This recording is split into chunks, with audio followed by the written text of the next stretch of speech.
Alright, Doozer shop here.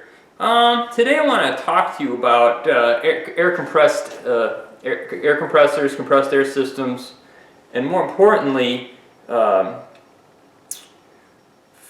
filter regulator lubricators and moisture traps. Anytime you have a compressed air system, like in your shop, using it to blow off chips, run CNC stuff, run air tools, you're always going to have some moisture in the air, okay, from the compressing of the air. And most often than not, you want some kind of moisture trap, okay. Most everyone probably has a regulator on their air system to keep the pressure constant at 90 or 100 psi, and then the compressor can fluctuate up and down. A lot of you guys might have a filter to filter the air. Many times these filters, not always, if you buy let's just say this, if you buy a combination unit, they have filter regulator units where there's a filter and a cup on the bottom of the regulator. That is not only a filter, but it's a moisture trap. That cup will collect the water that gets precipitated out of the air, and it condenses going through the filter, and you can drain it off. A lot of times you can buy filter regulator lubricators, a tri-pack, where it's got a filter and a regulator and a lubricator all kind of gang together. But the most important thing in my mind is the extraction of the moisture, right? And the filter regulator, the filter part is like a bronze element or a centered nylon plastic element, and it like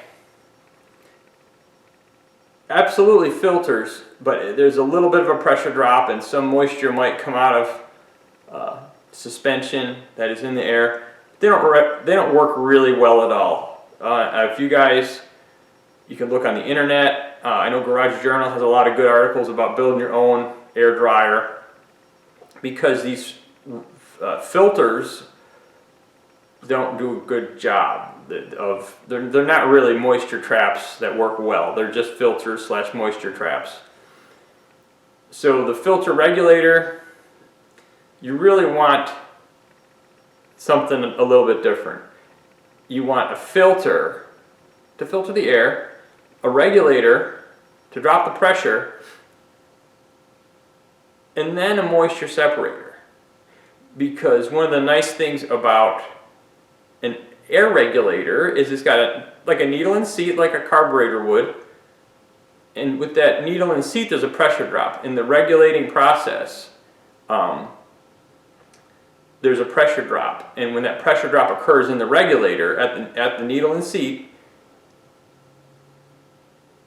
the air has a cooling effect, the velocity is increased, and the moisture drops out of suspension.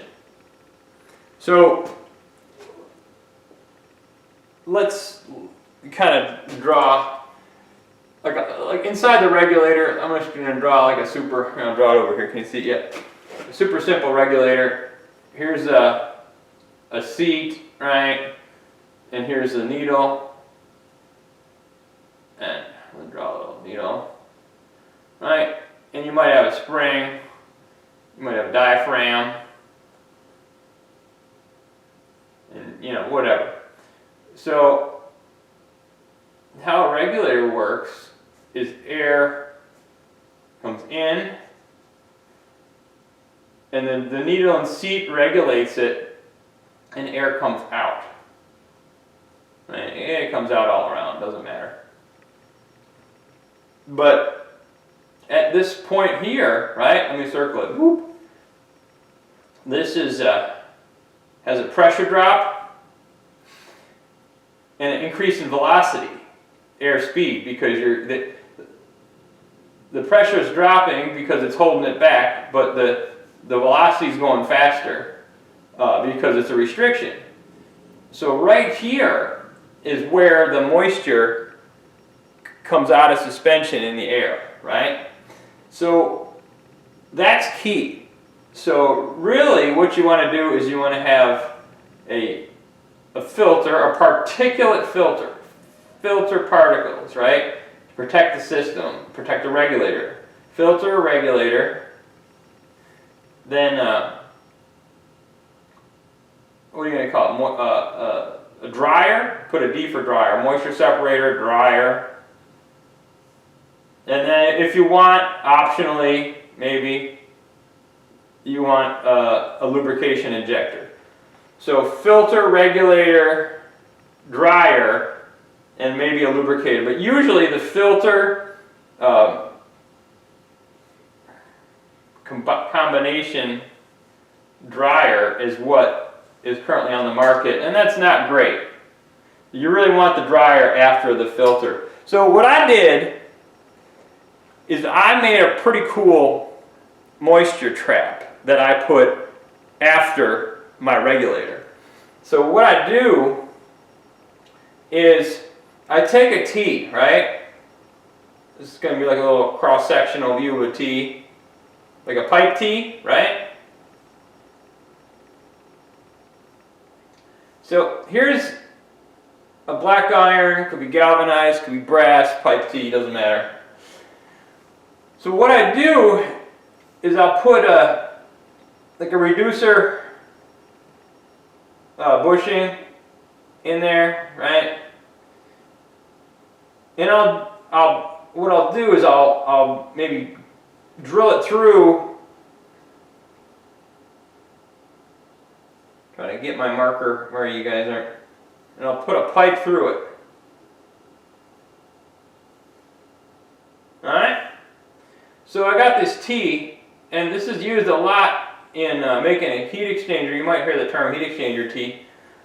I get a bushing, and I put a pipe inside of it. You could do it a number of different ways. You could thread it, you could weld it, whatever. So what I do is then I'll forgive you the threads and everything. I'll put this in a tank, right? I'll screw the T onto a tank, right? And we can make this extend close to the bottom. So what you want to do is you want to have air coming in there and out here. So the air goes down into the bottom of this tank, and when it comes up, there's an annular space around this this pipe T. Comes in there, right? And then, you know, it comes in, it goes all around and comes out. So what you got, the air coming in, right, down this tube, makes a corner, comes up, and comes out this flow path. The pipes are coaxial. They share the same axis. The pipe comes right through the T and it goes out the side. So what that does is this air reversing direction, it wants to drop any moisture from a mechanical change in direction through the inertia of the heavier water in the air. So what you really want to do, back to your regulator, you want a filter, the regulator, you got the needle in the seat, makes the pressure drop, right? And then your regulated air, you want to run up to your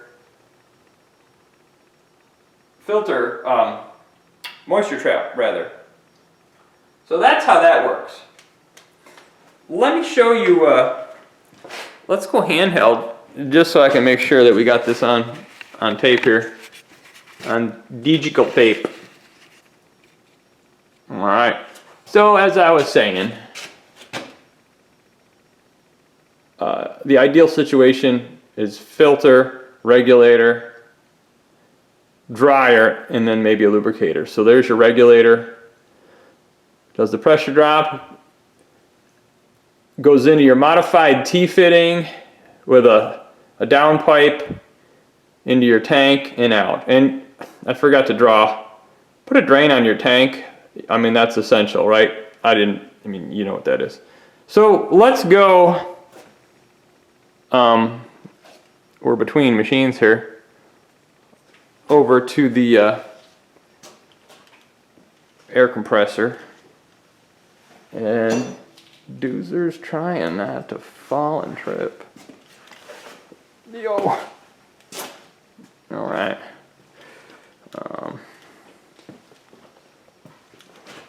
The red airline is what I use here, right? So, I've got a really big 4-cylinder 60-gallon compressor upstairs, but for now I've been using this Craftsman 2-horse little tank jobby. But that's not important. You bend down here. Alright. Get situated where I can steady the camera with my knee here on the floor. Alright. What we got is air coming out of the tank. Got an elbow. It goes up. And we got a regulator there, right? We got a regulator, drops pressure. I don't have the filter on this. It's just a regulator. And then from the regulator here, right? That's a regulator, and then that bushing, that bushing has a downpipe welded to that bushing, right? That bushing right there. And I think it's got some blue layout dye and pipe dope on there. Alright, so that goes down through the T, right? So let me get that bushing has a 3/8 pipe thread standpipe, and it goes down into this tank. And of course there's the drain valve. So that's a piece of 3/4 pipe welded onto the tank, coming out of the tank. And like I say, right inside that piece of 3/4 is a piece of 3/8. So the 3/8 comes all the way down, and air goes to the bottom of the tank, changes direction, and then air meanders up, goes into that fitting, which has the space around it, and then I got my disconnect there, right? So that's the key. You stand up, and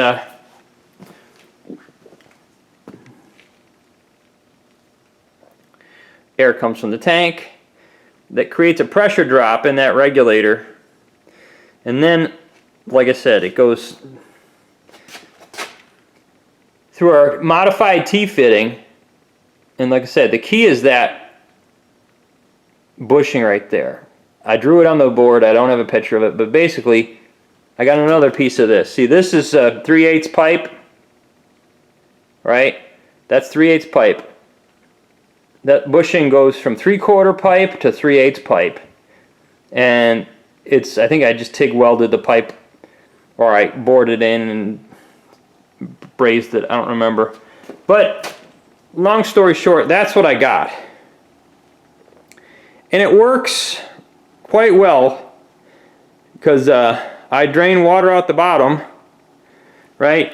You guys can see that, right?